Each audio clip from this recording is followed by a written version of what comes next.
warahmatullahi wabarakatuh. Kembali lagi bersama saya Rofifa Takiadi. Update terbaru seputar corona. Saat ini dunia dikejutkan dengan mewabahnya suatu penyakit yang disebabkan oleh sebuah virus yang bernama corona atau dikenal dengan istilah COVID-19. Virus yang disinyalir mulai mewabah 31 Desember 2019 di kota Wuhan, Provinsi Hubei, Tiongkok. Saat ini menyebar hampir ke seluruh penjuru dunia dengan sangat cepat, sehingga WHO tanggal 11 Maret 2020 menetapkan wabah ini sebagai pandemi global. Ratusan ribu manusia terpapar virus corona hingga ke seluruh dunia, bahkan puluhan ribu menjadi korban meninggal. Tercatat negara-negara yang memiliki kasus tinggi terpapar virus corona saat ini adalah Italia, Tiongkok, Spanyol, Amerika Serikat, dan Iran, dengan tingkat kematian mencapai ribuan orang. Penularan lewat kontak antar manusia yang sulit diprediksi karena kegiatan sosial yang tidak bisa dihindari menjadi penyebab terbesar menyebarnya COVID-19. Obat penawar yang belum bisa ditemukan dan membludaknya jumlah pasien menjadi penyebab terbesar kematian. Rumah sakit dan para medis yang menangani merasa kewalahan, sehingga banyak pasien yang tidak tertangani dengan baik. Dampak corona kini mulai merambah dunia pendidikan. Pemerintah pusat hingga daerah memberikan kebijakan untuk meliburkan seluruh lembaga pendidikan. Hal ini dilakukan sebagai upaya untuk mencegah meluasnya penularan virus corona.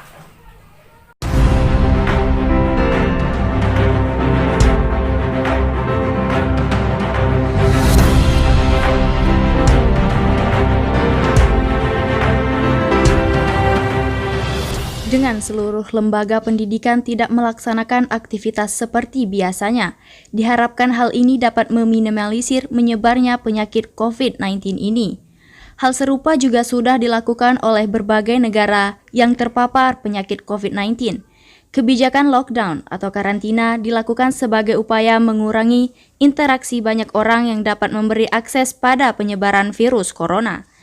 Penyebaran virus corona ini pada awalnya sangat berdampak pada dunia ekonomi yang mulai lesu, tetapi kini dampaknya dirasakan juga oleh dunia pendidikan. Kebijakan yang diambil oleh banyak negara, termasuk Indonesia, dengan meliburkan seluruh aktivitas pendidikan, membuat pemerintah dan lembaga terkait harus menghadirkan alternatif proses pendidikan bagi peserta didik maupun mahasiswa yang tidak bisa melaksanakan proses pendidikan pada lembaga pendidikan.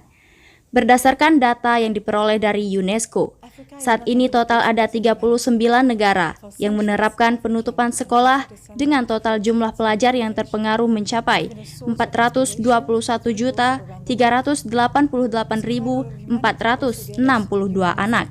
China sejauh ini memiliki jumlah pelajar yang paling banyak terpengaruh karena virus corona, yaitu sekitar lebih dari 233 juta siswa. Sedangkan negara lainnya, hingga 13 Maret ada 61 negara di Afrika, Asia, Eropa, Timur Tengah, Amerika Utara, dan Amerika Selatan yang telah mengumumkan atau menerapkan pembatasan pembelajaran sekolah dan universitas. UNESCO menyediakan dukungan langsung ke negara-negara, termasuk solusi untuk pembelajaran jarak jauh yang inklusif. Direktur Jenderal UNESCO, Audrey Azoulay, dalam sebuah pernyataan menegaskan, UNESCO bersama setiap negara-negara bekerja sama untuk memastikan kesinambungan pembelajaran bagi semua, terutama anak-anak dan remaja yang kurang beruntung yang cenderung paling terpukul oleh penutupan sekolah. Kebijakan menutup sekolah di negara-negara tersebut berdampak pada hampir 421,4 juta anak-anak dan remaja di dunia. Negara yang terkena dampak COVID-19 menempatkan respon nasional dalam bentuk platform, pembelajaran, dan perangkat lain seperti pembelajaran jarak jauh. Dalam situs UNESCO, dikemukakan bahwa pandemi corona ini mengancam 577 juta pelajar di dunia. Total jumlah pelajar yang berpotensi beresiko dari pendidikan prasekolah dasar hingga menengah atas adalah 577.305.660. Sedangkan jumlah pelajar yang berpotensi beresiko dari pendidikan tinggi sebanyak 86.034.287 orang.